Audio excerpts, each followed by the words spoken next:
एक बार मानसरोवर नदी के तट पर एक हंस बैठा था। तभी उसने देखा गधा, कुत्ता और उल्लू वहाँ से गुजर रहे थे और तीनों आपस में बातें कर रहे थे कि मैंने अपनी उम्र 20 साल कम करवा ली ब्रह्मा जी से। यह सुनकर वह उड़ा और कैलाश पर बैठे शिव जी के पास जाकर कहने लगा, अभी अभी मैंने गधा, कुत्ता और उल्लू को आपस में बातें करते सुना कि उन्होंने अपनी उम्र कम करवा ली और वो खुश हो रहे थे। ऐसे कैसा हुआ प्रभु? फिर शिव जी ने हंस को जो बताया वो आप भी सुने। शिवजी ने हंस को बताया, जीवन काल अर्थात जीवित मानव, पशु पक्षियों आदि और निर्जीव पदार्थ के जन्म से लेकर उस पदार्थ की मृत्यु तक के समय को आयु या उम्र से संबोधित किया जाता है। हर प्राणी के अलग अलग उम्र होते हैं, लेकिन श्री शिव महापुराण की कथा कहती है कि मनुष्य की उम्र, गधे की उम्र, कुत्ते की उम्र और उल्लू की उम्र बराबर हुआ करती थी। सबकी उम्र 40-40 साल थी। भगवान के यहाँ देर है, अंधेर नहीं है। भगवान के यहाँ कोई ऊंचा नीचा नहीं है। यह सब कुछ हमारे यहाँ चलता है, भगवान के यहाँ नहीं। भगवान के यहाँ सबकी उम्र 40-40 साल थी। एक दिन गधा भगवान के पास आया और गधे ने भगवान से कहा, महाराज हमारी उम्र 40 साल दे दी, हम क्या करेंगे 40 साल की उम्र का? लोगों का बोझ ढो ढो कर हम थक जाएंगे, लोगों का वजन उठाते रहेंगे। महाराज हमारी उम्र बिल्कुल आधी कर दो, हमें इतनी लंबी उम्र नहीं चाहिए। भगवान ने कहा, ठीक है गधा, आज से तू 20 साल का। गधे की उम्र 20 साल हो गई। थोड़ी देर बाद मनुष्य आया और मनुष्य ने बोला, हे प्रभु, मुझे 40 साल की उम्र दी है, 40 साल में मेरा क्या होगा? भगवान ने कहा, गधे की उम्र बची है। मनुष्य ने कहा, दे दो भगवान। भगवान ने कहा, ले जाओ। मनुष्य की उम्र 60 साल हो गई। थोड़ी देर बाद कुत्ता आया। कुत्ते ने कहा, प्रभु हमें इतनी लंबी आयु दे दी, हम 40 साल की उम्र का क्या करेंगे?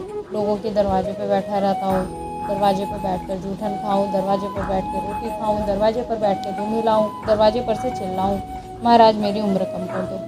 भगवान ने कहा, ठीक है, आज से तू भी 20 साल का।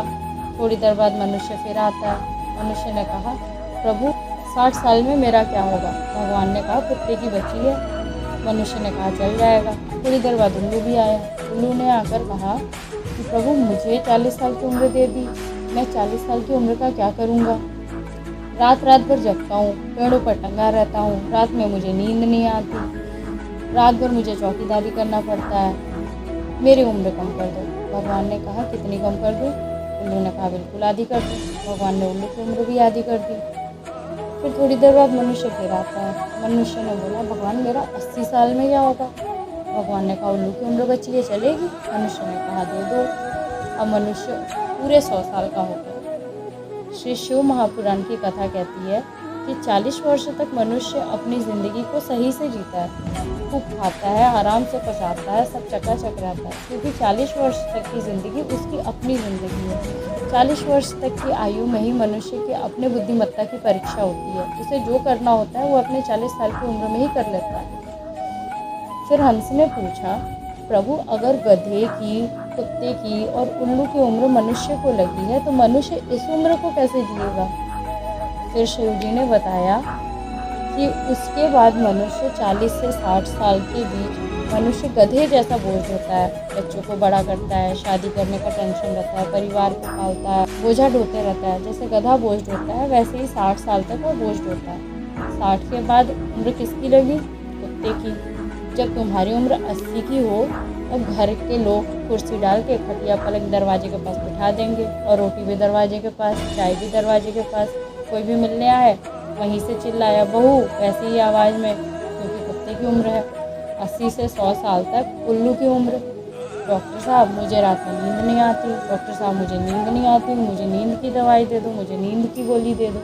कितने भी बड़े डॉक्टर को दिखा लेना, 80 से 100 साल तक नींद नहीं आती। श्री शिव महापुराण की कथा कहती है 80 से 100 में कितनी भी दवाइयाँ खाओ, कितने भी इंजेक्शन लगाओ, पर रात्रि को नींद नहीं आएगी।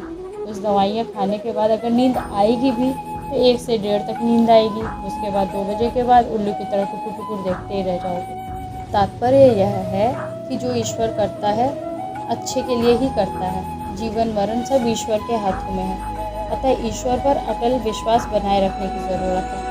किसी ने सही कहा है, जो व्यक्ति हर पल दुख का रोना रोता है उसके द्वार पर खड़ा सुख भी बाहर से ही लौट जाता है। जय श्री कृष्णा, राधे राधे। ऐसी ही और कहानियों के लिए चैनल को सब्सक्राइब करें और बेल आइकन को प्रेस करें ताकि आगे आने वाली कहानियों की आपको नोटिफिकेशन सबसे पहले मिले।